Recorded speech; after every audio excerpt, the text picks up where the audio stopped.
Hello, this is Robert.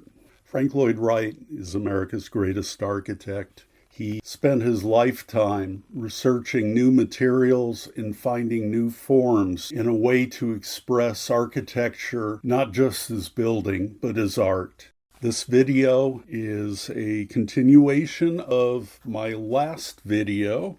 This one is on the Irwin Auerbach house. Both houses were unbuilt Wright designs for Usonia Homes members in Pleasantville, New York. David Henkin, a young engineer, obtained Mr. Wright's help in planning this housing cooperative, Usonia Homes, near Pleasantville, New York, in 1947, with the intention of realizing Mr. Wright's concept of a decentralized community. David Henkin became an apprentice at Wright's home and studio. Later, in 1945, he bought 97 acres near Pleasantville, New York, and founded Usonia Homes. He was aided by architect Aaron Resnick. Wright laid out 55 circular plots. Mr. Wright designed 5 homes. Only 3 were built. Irwin and Usonia Auerbach were devoted Frank Lloyd Wright fans and were excited to have him design a house for them at Usonia Homes. And Wright's initial design was referred to by Roland Risley as a spectacular house on a triangular theme. The Auerbach design is a variation of Wright's previous house for Stuart Richardson in 1940. Both designs feature a triangular living room with clerestory windows. Few pictures or letters exist of the Auerbachs. Irwin Auerbach was an auditor and his wife Audley was a dietitian. The Irwin Auerbach house was designed in 1949, but Wright's design was never built. So Mr. Wright completed the rough sketches of the house, which he drew on a plot plan in 1949, and the house was more or less unchanged in its transition to presentation drawings. The hexagonal hip roof was essentially centered over the geometric center of the round Usonia Homes site plan, even though this did put it very close to the edge of a fairly steep gully. The original house had a triangular horizontal unit with 5-foot 0-inch sides. The vertical unit is 9 inches. And you can see that in the board siding. The Auerbachs had a pretty limited budget. It was $15,000. Wright's design, the bid they got on it from contractor Chuck Rowe, was $21,000 in concrete block. Oddly enough, all of the Wright drawings of the house show a stone veneer on the house. Mr. Wright felt the bids on the house were too high. Mr. Wright was upset when he heard about the bid, and he went to the design panel for Usonia Homes, part of whom was David Henkin, and chastised the design panel at Usonia, saying that their estimate was phony. As I mentioned, David Henkin was essentially the father of Usonia Homes. The Auerbachs liked the initial design, but felt like some changes should have been made, and they talked with David Henkin about that and asked if he could provide a sketch to give to Mr. Wright as an idea of what they wanted. Mr. Henkin, he took the basic design and rearranged it slightly, addressing the Auerbachs' complaints. One of the things they wanted changed was that the huge fireplace, which is literally the cornerstone of the whole design, was blocking their main view of the lot, and they wanted it moved to another corner of the living room. They also felt there were too many stairs, and there are 4 sets of steps in the house. Wright eventually did address these, but they kind of filtered in. From what I can see, the house was in a constant state of flux, but there were more or less three main phases of design. One is the original house we see on the preliminary drawings, and that is the house that I have modeled. The second one is slightly smaller. Basically, the parents' bedroom was moved from its position at the end of the bedroom wing to the space previously occupied by the entry loggia. The entry was much reduced. The total square footage of the house was reduced. That design still kept the basic roof design with clerestory windows above the living room. And this, I am not sure where this design fits in. This looks like another transitional design. The third version of the house had a far simplified design. The roof was then simplified to a single triangular hip roof. The fireplace is now finally moved to the west corner of the living room. And in this design, it has no steps in it at all. It was all on one level. The house has been moved northwest of the geometric center of the property. The portion of the site the house is on is fairly flat on its own, and this enabled them to eliminate all of the steps in the house. This is the Generation 3 house with its huge triangular mullions that you see. You can see it's a much smaller house. These are 4-foot equilateral triangles, 4-foot 0-inch on a side. Now, to add to the confusion, at the same time, around 1950-51, Wright had another client named George Montooth, who he was also designing a triangular-based house for, and it looks very much like just another variation of the Auerbach house. The Auerbachs still felt that they had not gotten the house that they wanted at a price they could afford.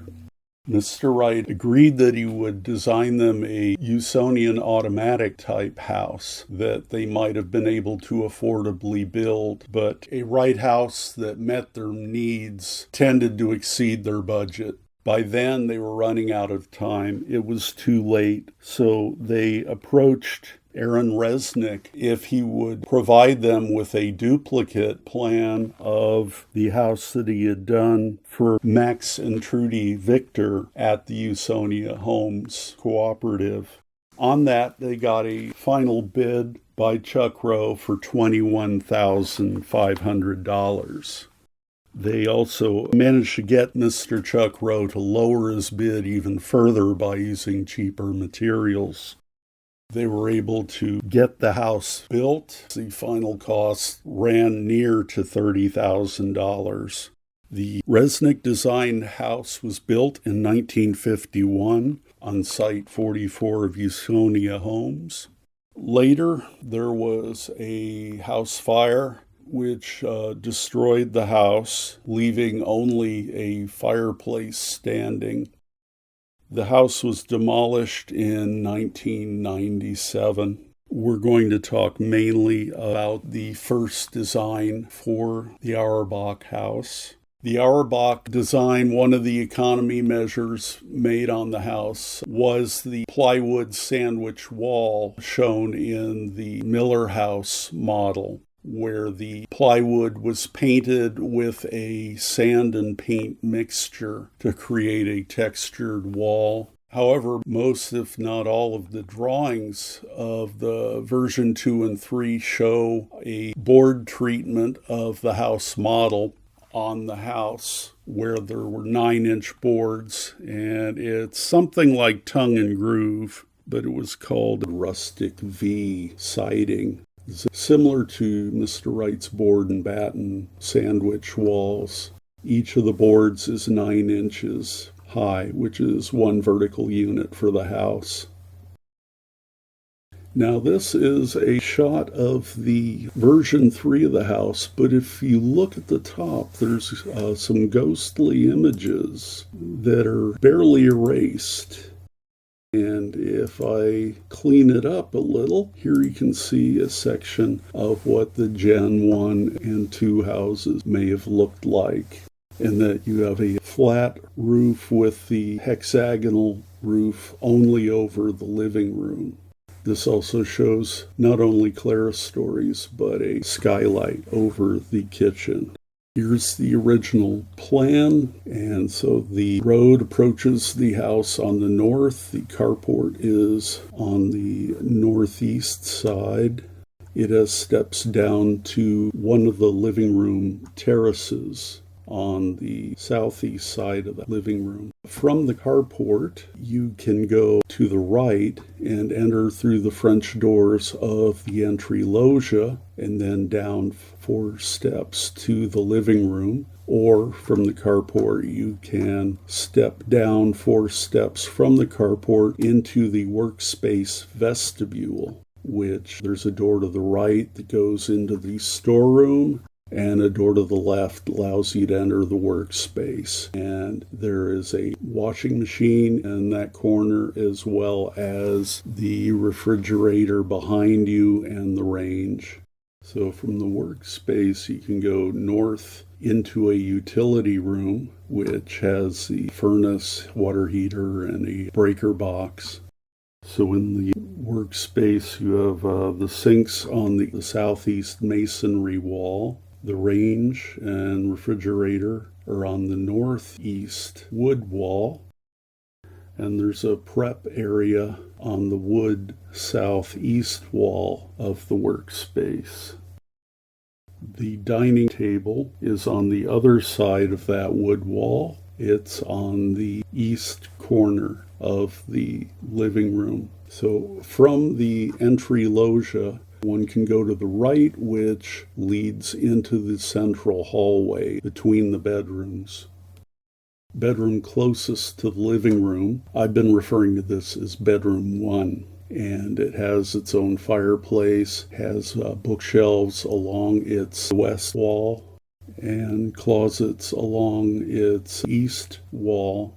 There's a small set of steps which go up to the other end of the central hallway. Now, once we go up the steps, you see the bathroom on the left, and it has the tub along the west wall, and then the basin and what looks like a counter with a shelf above it on the south wall. And then the facilities are in the east corner with some shelves over the unit.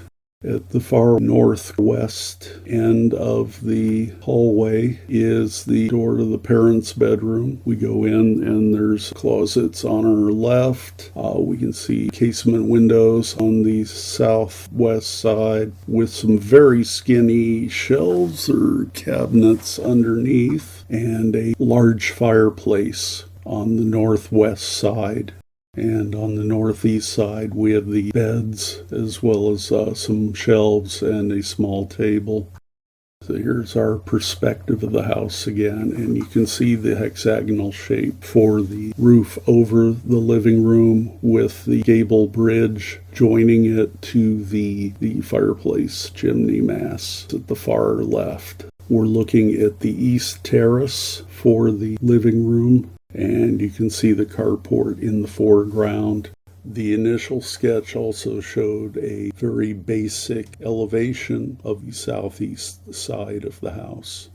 Here you can see that the main living room combined area, the masonry masses form a large triangular space. Here we're seeing the low deck roof, which runs from the carport into the living room. And there's a hole cut in it, hexagonal hole cut in it, so you could look up at the hip roof above. And inside of that, we have the hexagonal hip roof. And the apex of that is the dead center of the living room and the dead center of the lot. The house has 2 levels, and here you can see that the living room the east terrace, the workspace, the utility room, and storeroom, as well as bedroom 1 and the study corner, are all on the lower level. And here we see the upper level, which is composed of the carport, the entry loggia, the central hallway, the bathroom, and the parents' bedroom. Connecting those are 4 sets of steps, including the tiny little steps that connect bedroom 1 to the central hallway. Then there's the entry steps, the workspace vestibule steps, and the steps from the carport down to the southeast terrace of the living room. There are 4 steps, each one 4 inches, thus 1 foot 4 inches between the 2 levels of the house. Since the low roof deck is at the same height from the carport to the living room, it means that relatively the ceiling height varies from 6'8" in the carport and the entry loggia for compression to 8 foot in the living room. Of course, as the floor drops down, subjectively, the ceiling appears to rise. At the south corner of the living room triangle is the living room fireplace mass. At the west corner of the living room is the study area, and then at the east corner of the triangle is the workspace. And you can see the workspace is roughly V-shaped, Pullman-type workspace. The work triangle spread along the southeast walls of the workspace. On the opposite side of that wall is the dining room table, which uses the wall as a support on one end. There's also a hole cut in the low deck in the workspace, which allows it to reach up to clerestory windows above, as well as a skylight above the center. At the north side, you have the workspace vestibule and the steps up to the carport. So here's our full plan, the carport on the northeast, and the entry loggia, the steps down to the living room, and the central hallway there at the top. Above, you can see the bedroom 1, the one and only bathroom, and the parents' bedroom. I originally thought the triangle unit was 4 feet, because that's what it was in the later houses, which made these narrow steps from bedroom 1 up to the central hallway quite narrow. They were, in fact, only 1 foot 6 inch wide, which is about half of what code requires. So what I had done is initially, in the initial layout of the model, I had decided to convert that set of steps into a linen closet and an additional closet in bedroom 1, just because it was so impossibly small. However, I found this on the version 3 plans. And it says right here that the horizontal unit was reduced from 5 foot on a side to 4 foot on a side, as well as reducing the enclosed area from 1,800 square feet to 1,400 square foot. The roof simplified, the clerestory emitted, and the window and door construction standardized. So that meant that our narrow steps up were actually 2 foot wide, which is not unheard of in the realm of Mr. Wright's hallways. Presuming that it's for a child, it's not objectionable, although it doesn't meet current fire code.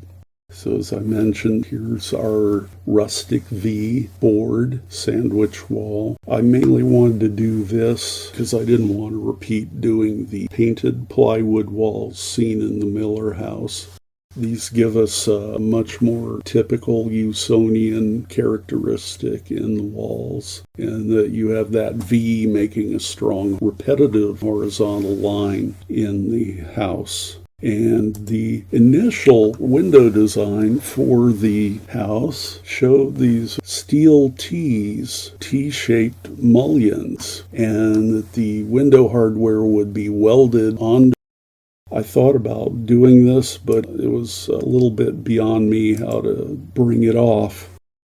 Also, I didn't want to do the huge triangular mullions that are seen in version 3 of the house. Luckily, I found another set of more conventional windows. This is a French door diagram, and it's fairly standard, typical for what you would see in a Usonian house. And that's what I went with. Sorry, I didn't do something more radical, but this is more normal and easier for me to duplicate. I began the model as a simplified version of David Henkin's chimney swap. I started the house more or less backwards. This shows the French doors on the south prow of the house with a terrace wrapping around and a large prow sticking out like the Hagen house, the Kentuck knob. So essentially I did the Henkin masonry swap first, and then the house will get progressively more close to Wright's original design. So here you can see that prow at the south end of the house. I used a pair of triangular stone columns similar to what the Palmer house has to support the roof, just being conservative. The window mullions are 2 by 8 inches, I believe.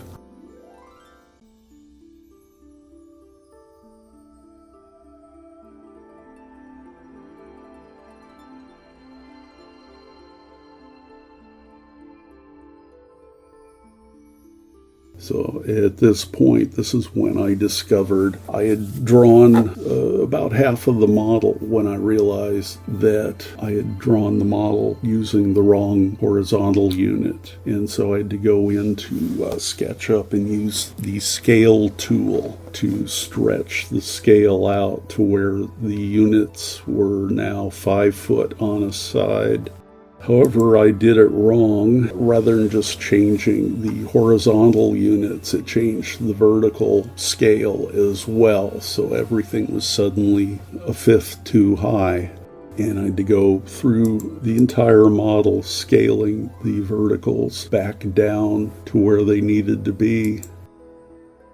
Upon expanding the scale of the house, the design took on a greater balance. The previous iteration always seemed a bit too tall. The living room took on a greater sweep and grandeur, far above that of an economical Usonian. The design was now more reminiscent of a Mediterranean villa or of Monticello.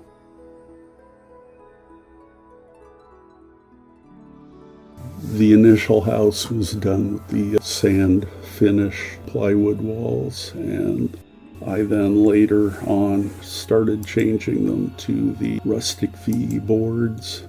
Here we're looking into the kitchen. You can see the north clerestory windows above. There's linoleum countertops in the house.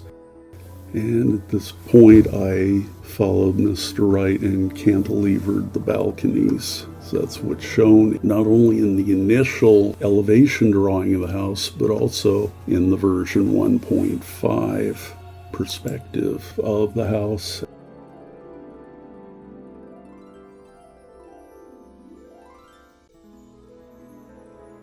Here is the south terrace with its French doors and the prow there. And here's how the inside looks now with the rustic V board siding.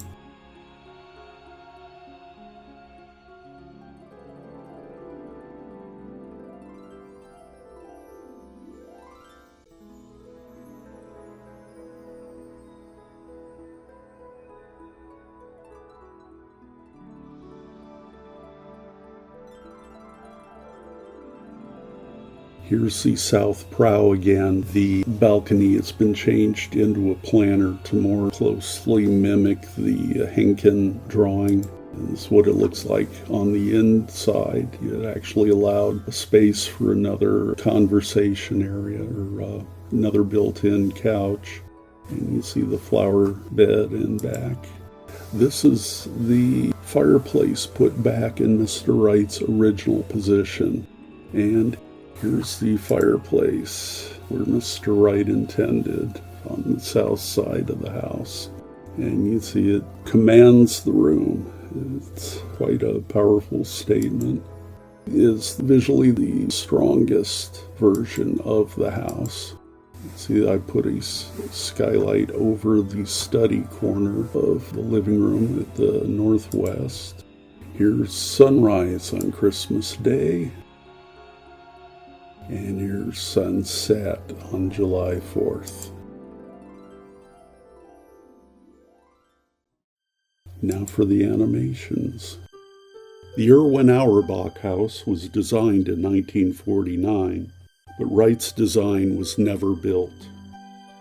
Irwin Auerbach was an auditor and his wife Audley was a dietitian.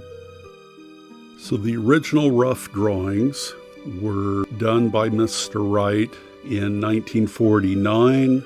The presentation plans, which are what based the model on, were done on April 15th of 1949. The version 2 of the house was done on April 15th, 1950.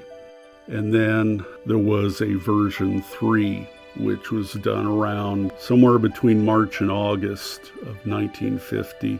It's difficult to read the timestamp. This finally had the fireplace moved from out of the critical south corner where it blocked the view the Auerbachs wanted. Mr. Wright's presentation plan, I find that often the purest expression of his intent is that initial presentation drawing given to the clients. Let's assume that the Auerbachs had the budget to build the original design as Mr. Wright intended. That is the house you will see in the animations. David Hankins changes made to the preliminary design, including moving the fireplace as requested by the Auerbachs.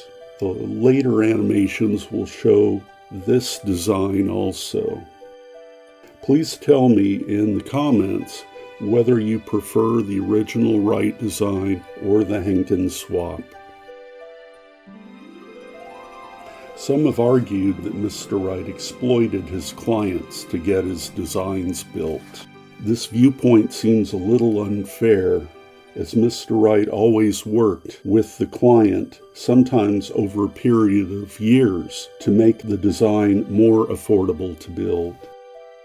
He was clearly a bit overwhelmed by the sudden rise in cost for manpower and materials in the post-war years. It was felt that shortages of building supplies and probably manpower were due in part to the Korean War, which was occurring at the time.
Here's the workspace, refrigerator, and range.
Bedroom 1 has an 8-foot ceiling. The primary bedroom has a 6-foot 8-inch ceiling, same as the entry loggia.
Mr. Wright sought to create exciting architectural spaces defined by structures with a minimum confinement separating the occupants from the beauty of nature outside.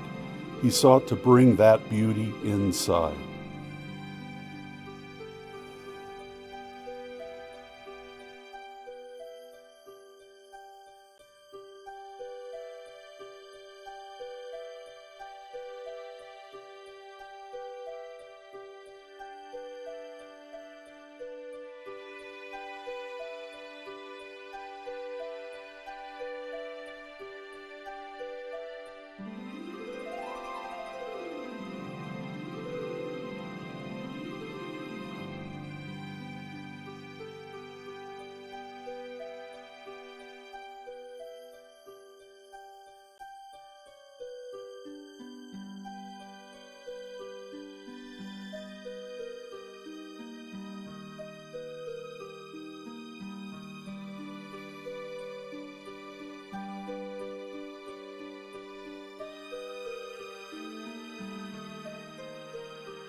I think the steps in the house add to its interest. Coming down the entry steps into the living room creates a sense of pageantry. There's a dignified, almost processional quality to the descent down the entry stairs to the living room.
Thanks for watching.